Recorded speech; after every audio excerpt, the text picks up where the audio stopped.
Bonjour. Vamos seguir então nossa volta à França virtual pela região da Normandia. Eu tenho um apreço muito especial por essa região, porque se eu sou francesa, 100% da gema, eu na realidade tenho uma mãe que é da Normandia. Então, desde sempre, desde que eu era criança, eu passei muitos fins de semana, muitos feriados na Normandia. Mas é realmente quando eu comecei a fazer as viagens para Biarritz Turismo que eu descobri todo o encanto dessa região. Então, eu vou explicar para vocês um pouquinho do potencial turístico dessa região e para isso, claro que eu vou primeiro falar da história da região, porque a riqueza dessa região vem muito do seu patrimônio histórico e a gente precisa entender a história mais do que milenar dessa região para poder apreciar toda a beleza da região. Para entender a região da Normandia, a gente precisa entender a história da França no seu conjunto. No século I a.C., os romanos chegam na França pelo sul e vão se instalar em mais ou menos todo o território francês no decorrer do primeiro século depois de Cristo. Eles, naquela ocasião, então, da colonização do território francês, eles vão acabar se integrando com a população local, que a gente chama de gaulesa, na realidade é uma população celta, e eles vão criar uma civilização que a gente chamou a civilização galo-romana. Essa civilização vai viver em paz até o século III, mais ou menos, um período que a gente chamou a Pax Romana.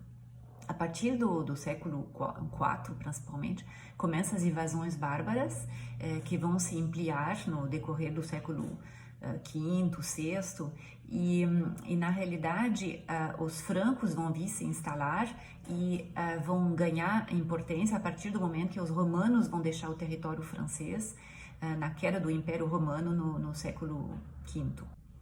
Os francos vão se instalar principalmente no norte, no leste da França e vão ocupar toda a região que fica em torno de Paris e na atual região da Normandia. Os francos vão ter como rei o Clovis no final do século V e o Clovis vai ser batizado em 496, marcando um momento crucial da fundação da França.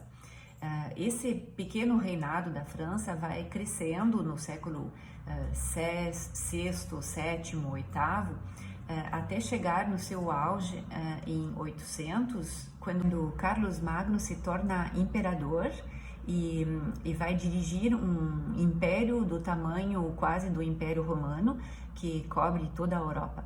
Porém, os filhos do Carlos Magno não conseguem manter esse império, vão brigar entre eles e vão dividir o império em vários pequenos países que vão se fragmentar cada vez mais. E a gente entra no período da Idade Média que a gente chamou do período feudal. Nesse período feudal, o rei da França reina sobre um território muito pequeno que fica em torno de Paris. Porém, os senhores que ficam em torno da região de Paris são geralmente fiel ao rei da França. É disso que ele tira, vamos dizer, a sua importância, mas o território dele é relativamente restrito. É nesse período do século VIII e IX que começa a acontecer também as invasões dos vikings.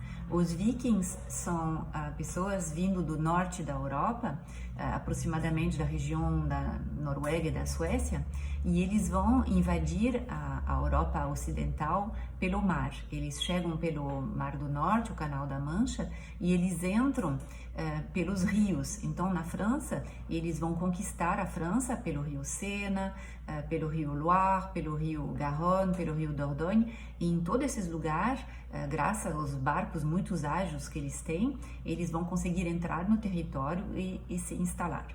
Então, no início do século X, quando os vikings se instalaram já na parte no litoral da Normandia e que eles começam a ameaçar Paris entrando pelo rio Sena, então o rei franco daquela época, o rei francês, que se chamava Charles le Simple, Carlos o Simples, vai fazer um acordo com o chefe dos vikings, que se chamava Rollon, para deixar essa situação a favor, vamos dizer, do rei da França e evitar que Paris seja ameaçado pelos vikings. Então, o rei da França vai fazer um tratado numa cidade da Normandia que se chama Saint-Clair-sur-Epte, em 911, e nesse tratado ele vai determinar toda uma área que ele vai dar para o chefe viking, para Rollon, num acordo de paz para os vikings ocupar essa área, mas não se aproximar mais de Paris, não tentar conquistar Paris. E uma das condições também desse acordo é que os vikings devem aceitar a religião que os francos têm desde a época do batismo do Clovis, que é a religião cristã. Então, os vikings, a partir do século X, vão governar essa região da Normandia, que vai se tornar o Ducado de Normandia, e eles vão criar, construir muitas abadias, muitas igrejas. Então, uma parte do patrimônio histórico da Normandia data desse período, então, do nascimento do Ducado da Normandia em 911. Um outro momento de destaque da história da Normandia é a conquista da Inglaterra pelo Guilherme Conquistador.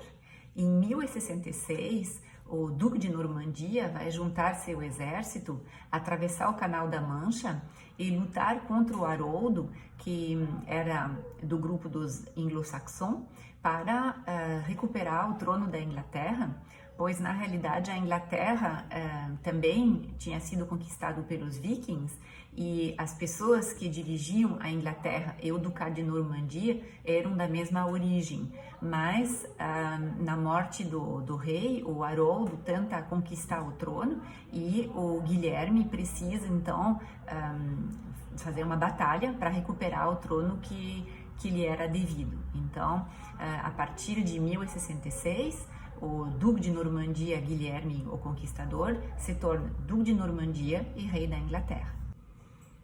A partir do século XI, então, e até o século XV, no final da Guerra de 100 Anos, durante 400 anos, a Normandia vai ser uma região que vai sofrer batalhas quase que permanentes, porque a região vai ficar entre o reinado da Inglaterra e o reinado da França.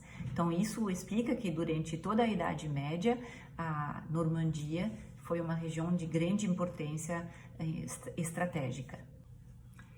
Após a Guerra de 100 Anos, a Normandia vai ser incorporada ao reinado da França e em 1469 o rei Luís XI vai transformar o antigo Ducado da Normandia numa província real. A partir desse momento, a região da Normandia vai ter uma grande importância comercial, pois os portos daquela região vão servir de base para as transações comerciais com o resto da Europa e depois com as colônias. É a partir da Normandia que saíram muitos franceses para colonizar, por exemplo, o Canadá. Os grandes portos são o porto de Rouen, que fica no rio Sena, e os portos de Dieppe, Honfleur ou Cherbourg. No século XIX, a Normandia se torna muito importante para fornecer alimentos para a capital Paris, cuja população está crescendo muito rapidamente. Então, a agricultura da Normandia se desenvolve, assim como seus portos para pesca. O Vale do Rio Sena também se industrializa e graças à via férrea, que vai ganhar primeiro Rouen e depois a cidade de Deauville, o turismo também começa a se desenvolver nas estações balneárias na beira do Canal da Mancha. Enfim, a gente conhece a história recente da Normandia, com a sua importância na Segunda Grande Guerra, quando no dia 6 de junho de 1944 houve o desembarque dos aliados. Então, isso são as grandes etapas da Normandia. Para concluir sobre a história da Normandia, eu só queria então chamar a atenção de vocês sobre o fato que a região administrativa da Normandia, que existe hoje e que foi unificada em 2016, quando a Alta e Baixa Normandia se juntaram, essa região então administrativa corresponde exatamente ao antigo Ducado de Normandia, então corresponde à região histórica da Normandia. Então, vamos lá descobrir com fotos e vídeos essa belíssima região.